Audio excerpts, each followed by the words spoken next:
ఈరోజు మంచి మాట ఏంటి అంటే, అమెరికాలోంచి పిల్లలు వచ్చేసిన అక్కడ పార్ట్ టైం జాబులు లేక ఇబ్బంది పడటం ఎందుకు, పేరెంట్స్ వచ్చేయమన్నా చుట్టుపక్కల వాళ్ళు బంధువులు అత్యుత్సాహం చూపించి పిల్లల్ని కించపరిచేట్టు మాట్లాడమాకండి దయచేసి.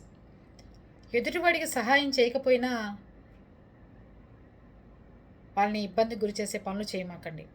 అదే మా అబ్బాయి అయితే ఎప్పుడో సెటిల్ అయిపోయాడు, ఎప్పుడో గ్రీన్ కార్డు వచ్చింది, మా కోడలికి అంత పెద్ద ఉద్యోగం, మీరేంటి ఇన్ని రోజులు ఉన్న ఉద్యోగాలు తెచ్చుకోలేకపోయారని ఇలా చీప్ మాటలు మాట్లాడి వాళ్ళని నొప్పించమాకండి. భరోసా కల్పించండి. మీరు అక్కడ ఉండండి రా, మేము అందరం కలిసి మీ అమ్మ మీ నాన్నని చూసుకుంటాం, మీకు ఏ ఇబ్బంది లేకుండా మేము లోన్లు కట్టుకుంటాం, మీకు మీ నాన్నకి మీ అమ్మకి మేము చేయూతగా ఉంటాం, నువ్వు మీ ఫ్రెండ్స్ కలిసి దర్జాగా బతకండి రా అని చెప్పి ధైర్యం కల్పించండి. చేసినా చేయకపోయినా పిల్లలు అక్కడ ధైర్యంగా ఉంటారు. అంతేగాని వచ్చిన దగ్గర నుంచి రే మీ వాడు వచ్చేసేట్టు కదా, అక్కడేం ఉద్యోగం సంపాదించలేకపోయేట్టు కదా, అక్కడేమీ కూడబెట్టలేకపోయేట్టు కదా, మా వాడైతే 4 ఇళ్ళు కొన్నాడురా అని ఇలాంటి చీప్ మాటలు ఇంకోసారి మాట్లాడకండి.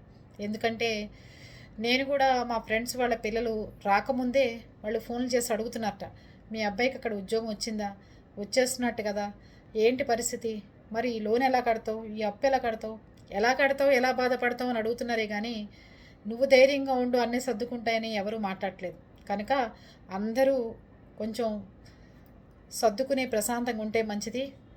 ఇబ్బందులు అనేవి కొంతకాలమే ఉంటాయి ఎవరికైనా. ఓకేనా?